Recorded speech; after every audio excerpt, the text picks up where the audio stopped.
मीरा को हमेशा से लगता था कि जिंदगी में कुछ पते ऐसे होते हैं जिन्हें हम कभी लिखते नहीं, फिर भी वो हमारे भीतर हमेशा दर्ज रहते हैं।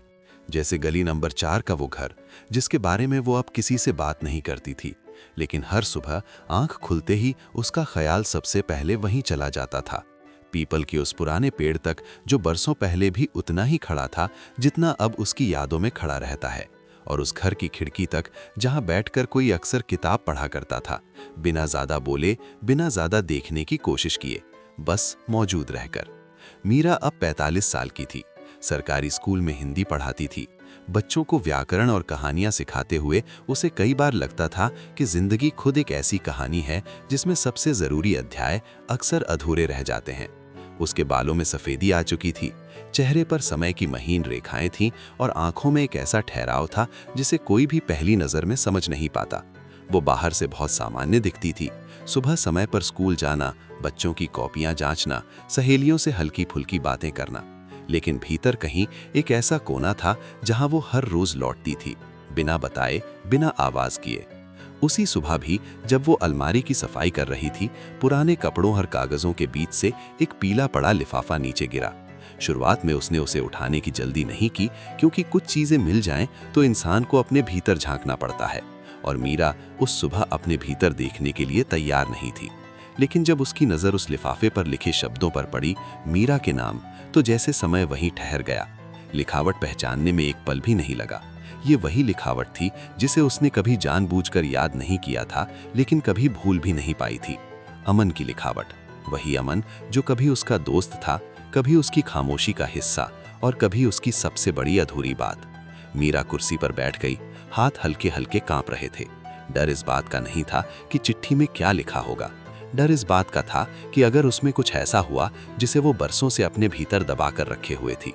चिट्ठी बहुत लंबी नहीं थी, लेकिन उसके शब्दों में थकान थी, देर से बोलने की झिझक थी।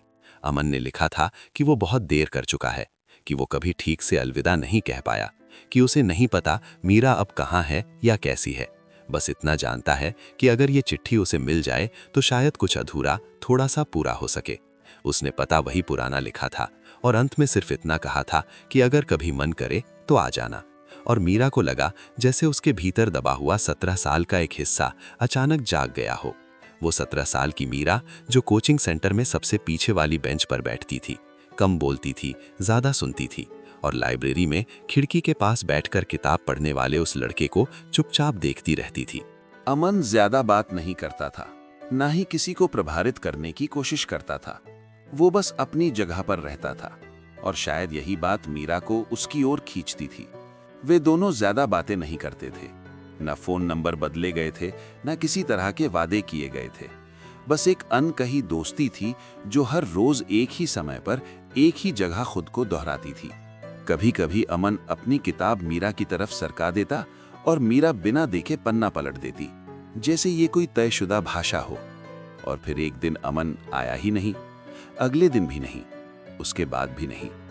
किसी ने कहा कि घर बदल गया है, किसी ने कहा कि पिता का ट्रांसफर हो गया।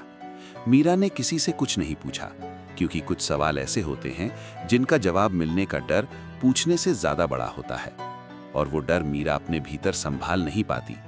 जिंदगी ने फिर वही किया जो वो अक्सर करती है, बिना रुके आगे बढ़ गई। कॉलेज आया, नौकरी मिली, शादी हुई।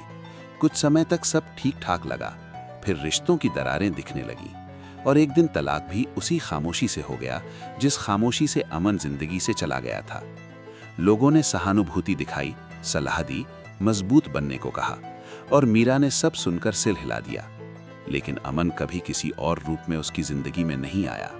वो वहीं का वहीं रहा, उसी उम्र में, उसी अधूरे वाक्य की तरह। और उस दिन जब मीरा ने चिट्ठी पढ़ी, उसने पहली बार बिना बीमार पड़े स्कूल से छुट्टी ली। पूरा दिन वो खिड़की के पास बैठी रही, बाहर आती जाती आवाजें सुनती रही, और रात होते होते उसने तय कर लिया कि वो उस पते पर जाएगी, सिर्फ देखने के लिए नहीं, बल्कि खुद से मिलने के लिए। अगली सुबह वो गली नंबर 4 पहुंची। पीपल का पेड़ अब बूढ़ा हो चुका था, उसकी छाल उखड़ी हुई थी, फाटक का रंग बदल चुका था, लेकिन घर वही था। दरवाजा खोलने में थोड़ी देर हुई, और सामने एक अधेड़ उम्र का आदमी खड़ा था। चेहरे पर समय की थकान साफ दिख रही थी, लेकिन आंखें वही थीं, जिन्हें मीरा ने बरसों पहले खामोशी में पहचाना था। उसने बस मीरा कहा और मीरा सिर हिलाने के अलावा कुछ नहीं कर पाई। अमन ने कोई सवाल नहीं किया, बस रास्ता दे दिया। कमरा वही था, खिड़की वही थी, कुर्सी भी वही थी, बस समय बदल गया था। वे आमने सामने बैठे, बीच में सालों की दूरी रखी हुई थी। अमन ने बताया कि वो बीमार था बहुत लंबे समय तक, कि उसने कई बार लिखने की कोशिश की, लेकिन हर बार डर गया कि अगर मीरा ने जवाब नहीं दिया तो वो उस अधूरेपन को दोबारा सह नहीं पाएगा। मीरा ने बताया कि उसने जिंदगी को जैसे तैसे जिया, बिना किसी से शिकायत किए, बिना ज्यादा उम्मीद लगाए। बातों के बीच कई बार वाक्य अधूरे रह गए, जैसे ये सवाल कि अगर हम तब बोल देते तो क्या होता। लेकिन मीरा ने खिड़की की तरफ देखते हुए कहा कि तब शायद ये कहानी होती ही नहीं। वे देर तक बैठे रहे।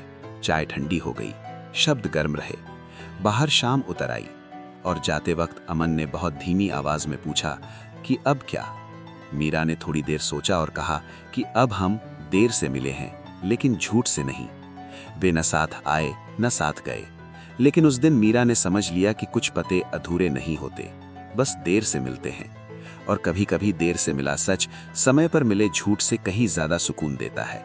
और शायद जिंदगी का असली मतलब भी यही है कि हर कहानी पूरी नहीं होती, लेकिन हर अधूरी कहानी बेकार भी नहीं होती।